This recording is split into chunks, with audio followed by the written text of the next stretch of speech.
नमस्कार बंधुरा आई लाभ नलेज चैनेले आपनादेर सबाइके स्वागत जानाई। आज के एकटी टेस्टेर ब्यापार निये कथा बोलबो, सेटार नाम हच्छे मेटाबलिक स्क्रिनिंग। बाच्चा जन्मानोर पर अनेक पेडियाट्रिक डक्टर এই স্ক্রিনিং টেস্ট লিখে থাকেন।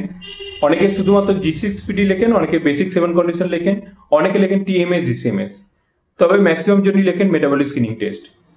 এই মেটাবলিক স্ক্রিনিং টেস্ট কি, কখন করতে হয়, এতে উপকার কি হয় সেই ব্যাপারে একটু ডিটেইলস বলে দিই।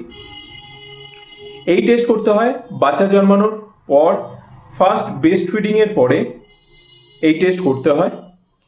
আমরা সাজেস্ট করি 10 দিনের মধ্যে করে নিতে, অনেক সময় অনেকে 6 মাস পর্যন্ত করতে পারে।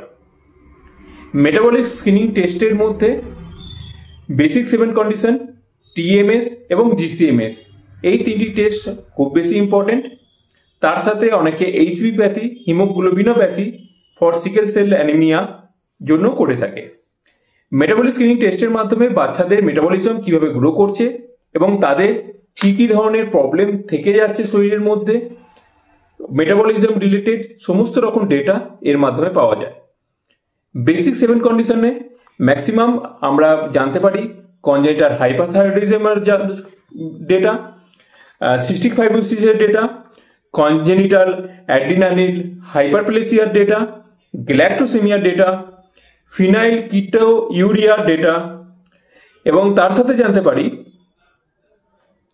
বায়োটিনিডেজের ডেটা।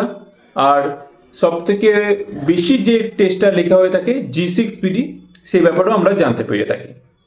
G6PD ফুল ফর্ম হচ্ছে glucose 6 phosphate dehydrogenase.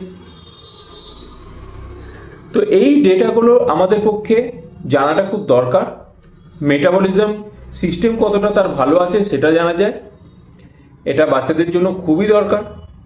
Highly recommended test. যদি কোনো পেশেন্টের এই ধরনের টেস্ট লেখা হয়ে থাকে ডাক্তারদের তরফ থেকে, প্লিজ আপনারা এই টেস্টটাকে করাবেন, এতে আপনার বাচ্চারই উপকার হবে। এর পাশাপাশি অনেক ডক্টর টিএমএস জিসিএমএস লিখে থাকেন। টিএমএস এ 50 কন্ডিশন এবং জিসিএমএস এ 100 কন্ডিশন পর্যন্ত করা হয়ে থাকে। জিসিএমএস করতে গেলে ইউরিন দরকার পড়ে, আর এই টেস্ট করতে খুব বেশি ব্লাডের দরকার পড়ে না।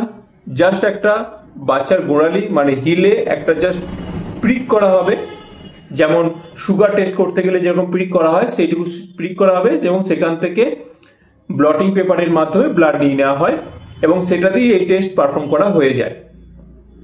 তো বাচ্চার বেশি ব্লাড লসেরও কোনো ভয় নেই, যেটা মা বাবার অনেক সময় ভয় থাকে। তো আপনারা প্লিজ এই টেস্টটাকে করাবেন। এই টেস্টটা করালে আপনার বাচ্চাদের জন্য ভালো হবে, আর ডাক্তারদের সাজেশন অবশ্যই মেনে চলবেন। পরবর্তী ভিডিওতে আমি আরো নতুন কিছু টেস্টের ব্যাপার নিয়ে কথা বলবো। শুধু পেডিয়াট্রিক নয়, গাইনি রিলেটেড টেস্ট নিয়েও আমি কথা বলবো।